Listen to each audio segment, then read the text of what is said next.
사람은 누구나 이게 집중할 수 있는 시간이 따로 있는데 한도 끝도 없이 계속 이 물건 하나 보면서 이게 왜 그러지? 막 이렇게 생각하다 보면 경매 물건 되게 많은데 그거 언제 다 봐요? 그러니까 물건을 빨리빨리 보고 아닌 거는 넘기고 괜찮은 거 추스리고 이거를 빨리 해야 돼요. 우리가 물건을 계속 이렇게 볼 수는 없어요. 물건 되게 많거든요. 그러면 우리가 정해야 될 게 뭐냐면 일단 이거부터 정해야 돼요. 방향성을 먼저 정해야 돼요. 관심 물건의 방향성. 이거 되게 중요하거든요. 경매를 통한 취득 목적이 어떤 거냐. 이게 무슨 말이냐면 내가 투자용으로 접근할 건지 아니면 실거주를 할 건지 그리고 임대 세팅을 할 건지 시세 차익을 내가 봐서 할 건지 요거를 정해야 돼요 먼저. 그리고 관심 지역, 관심 종목 이거를 이제 우선순위에 넣어야죠. 그러니까 내가 관심 있는 지역이 다들 있으실 거예요. 내가 잘하는 지역이거나 내가 사는 지역이든 내가 잘 가는 곳이든 아니면 우리 뭐 회사 근처든 그런 지역은 다 있으실 거예요. 근데 거기의 지역을 가지고 딱 정해놓고 그 다음에 내가 지금 주택을 할 건지 상가를 할 건지 뭐 이런 거 있잖아요. 용도를 정해야 돼요. 이거를 정해놔야 나중에 경매 물건을 볼 때 소팅을 해서 범위를 되게 좁혀서 봐야 돼요. 그래야 내가 이거를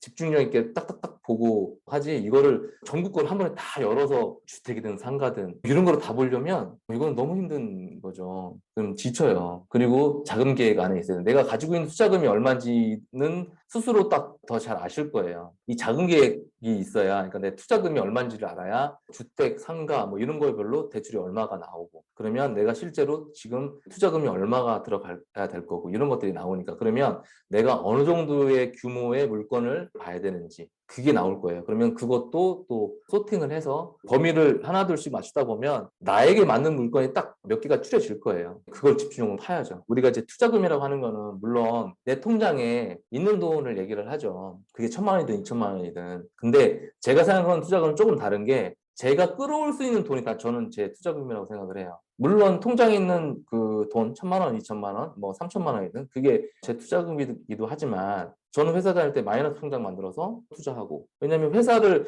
다녔기 때문에 신용대출이나 마이너스 통장이 가능했거든요. 내가 신용대출이든 마이너스 통장을 받아서 매달 내야 되는 이자보다 내가 이 투자를 해서 더 많이 벌 수 있는 자신이 있었기 때문에 또 그렇게 벌면 되는 거고 저는 그래서 그거를 제 투자금으로 썼어요. 내가 1,000만 원 갖고 있을 때하고 5천만 원 갖고 있을 때하고 1억을 갖고 있을 때는 볼 수 있는 물건 내가 접근할 수 있는 지역 평수 이런 게 다 달라지니까 물론 소액으로도 할 수 있는데 그러려면 남들이 좀 기피하는 곳이나 아니면 조금 더 물건 규모가 작은 것들 물론 돈만 벌면 돼요. 어차피 내가 들어가서 살 것도 아니고 내가 거기 가서 장사할 것도 아니니까 1억도 안 되고 5천만 원밖에 안 된다고 해서 그 집이 필요한 사람들도 있으니까 거기에 맞게끔 이제 가야 되는데 우리 솔직히 투자금이 좀 많으면 사실 내가 고를 수 있는 물건이 다양해지니까 조금 더 좋겠죠. 그러니까 여러분도 이 작은 계획을 세울 때 내가 지금 모아놓은 돈만 생각하지 마시고 조금 더 이렇게 할 수 있는 돈이 어느 정도 더 될까 그것도 한번 고민을 해보세요. 회사 다니면서 했을 때 되게 좋은 게 이런 거예요. 회사 다니면 이런 대출이 되게 용이하게 잘 나와요. 이자도 그렇고. 근데 내가 이제 뭐 직장이 없거나 프리랜서거나 뭐 이러면 그게 조금 더 절차가 까다롭죠.